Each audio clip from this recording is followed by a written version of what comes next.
But yeah, I wanted to talk about Alessandro's demo reel, well, his portfolio.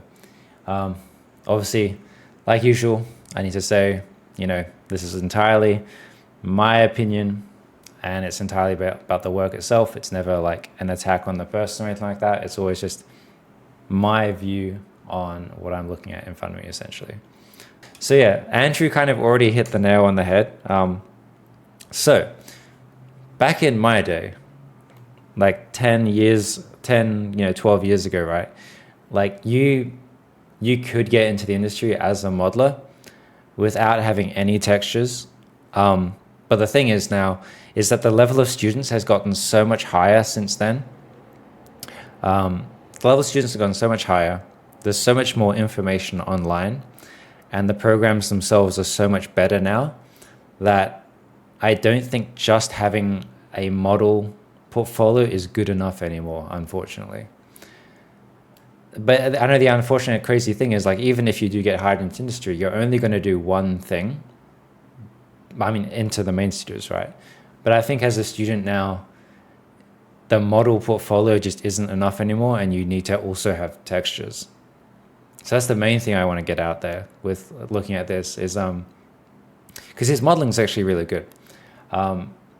I have absolutely zero comments on his actual modeling. It's just, at this point, this portfolio will probably get overlooked purely on the fact that everyone else will have textures. So that another student might be more diverse or be able to fit more holes, in a company, right?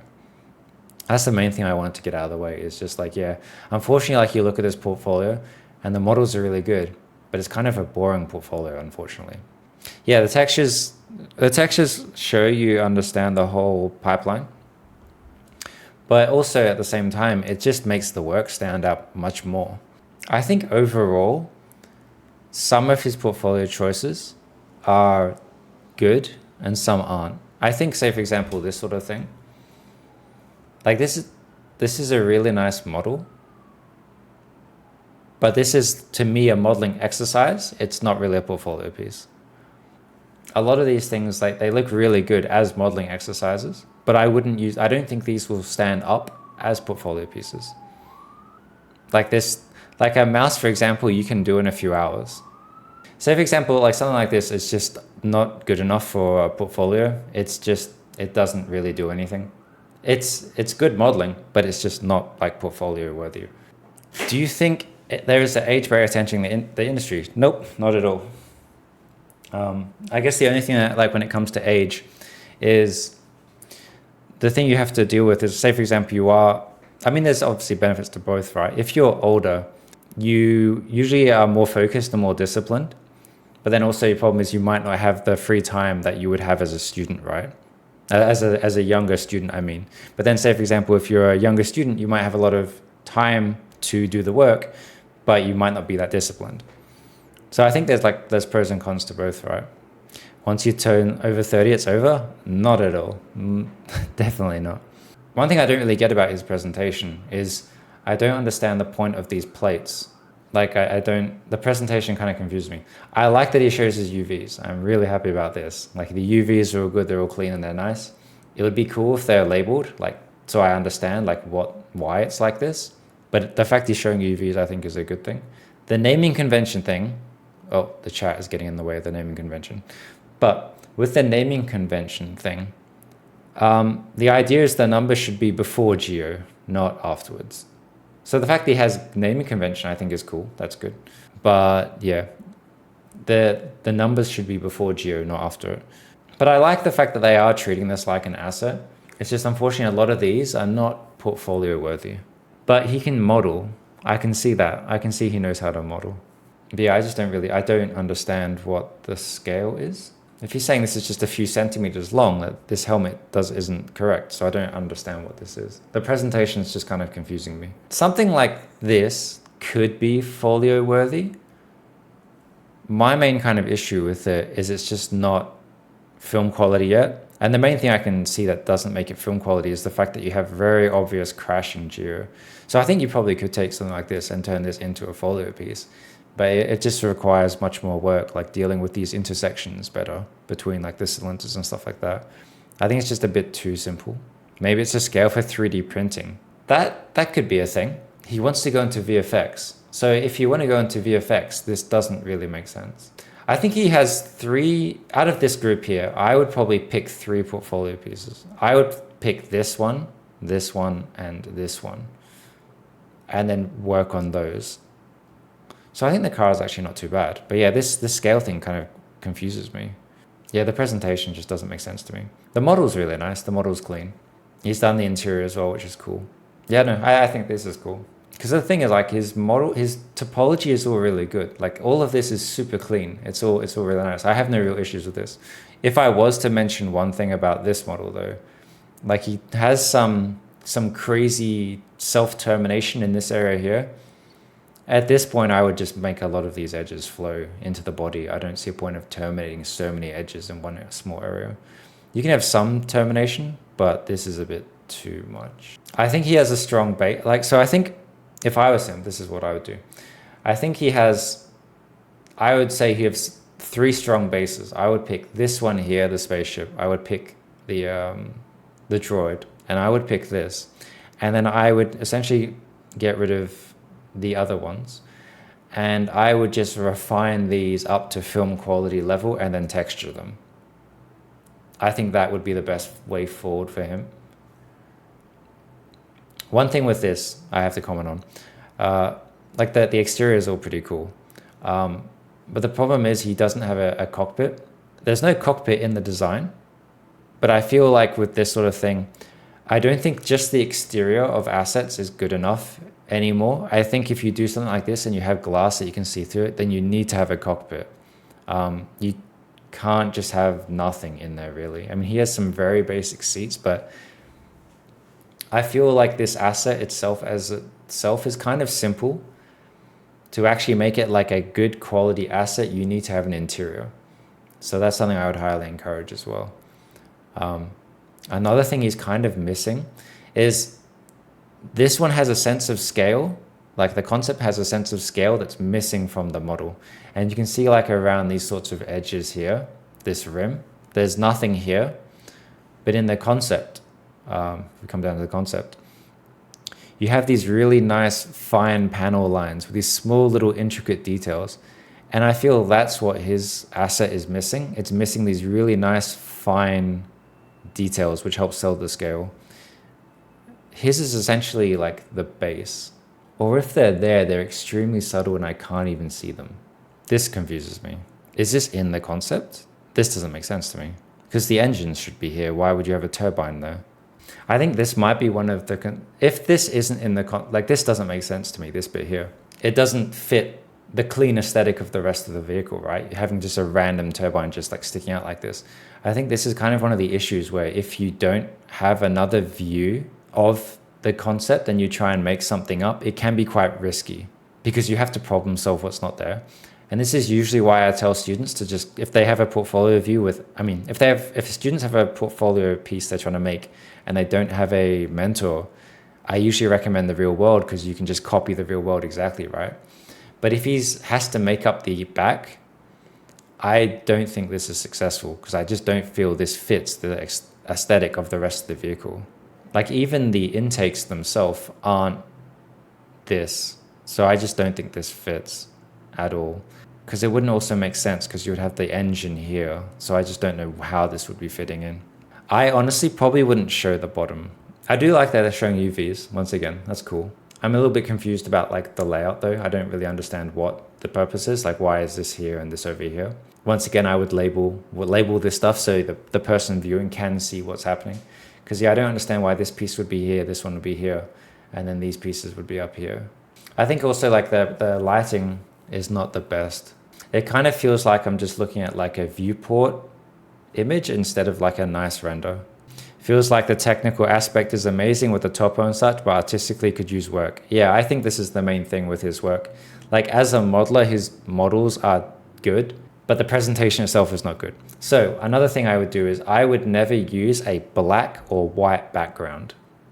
It's just too intense on the eye. I think it's much better to have a gray background. It's a nice mid-ground between, like, something like this. This is what I think you should be. I think you should present your assets this way. Something like this is much more nicer and easier to look at than an intense black or white background. So I reckon he should present his assets like this pretty much.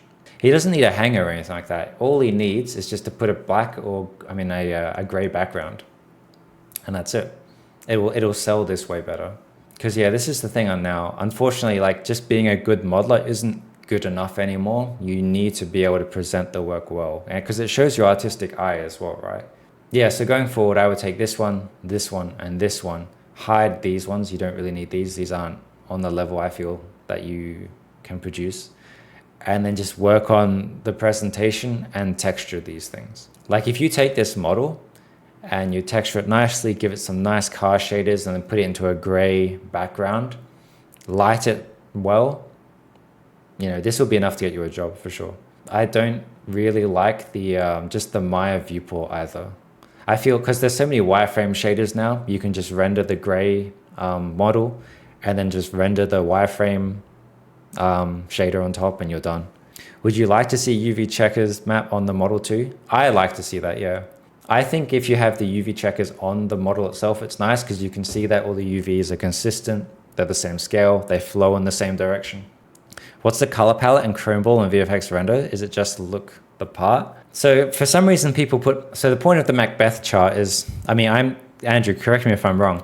The point of the Macbeth chart is so you can match colors in the real world, right? Like for example, you would have someone on set with a Macbeth chart, take the photo, and then you would have the Macbeth chart in the 3D space so you can match like lighting and color, right?